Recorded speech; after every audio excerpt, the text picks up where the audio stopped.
বাংলাদেশে আল্লামা মামুনুল হক হাসিনাকে নমরুদ ও ফিরাউনের চেয়ে বিষাক্তক বলেছেন। এই বিষয়ে আপনার মত কি?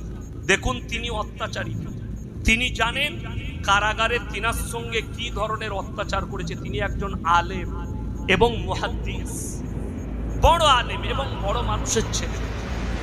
আল্লামা আজিজুল হক সাহেব রহমতুল্লাহ আলাইহির ছেলে, তিনার আব্বা হচ্ছেন মোল্লা আশরাফ আলী থানভী রহমতুল্লাহ আলাইহির খলিফা, তিনার সন্তান। ওনাদের পরিবারে 70 জন আলেম হাফেজ আছে, যেরকম সুবহানাল্লাহ, উনার বংশ। তো শুধু উনাকে নয়, উনার নামে রেপ কেস দিয়েছে। মেয়েগুলো হাসিনা তৈরি করে রেখেলো যে তোরা বলবি হ্যাঁ আমাদেরকে রেপ করেছে। আল্লামা দেলোয়ার হোসেন সাইদির নামেও দিয়েছে।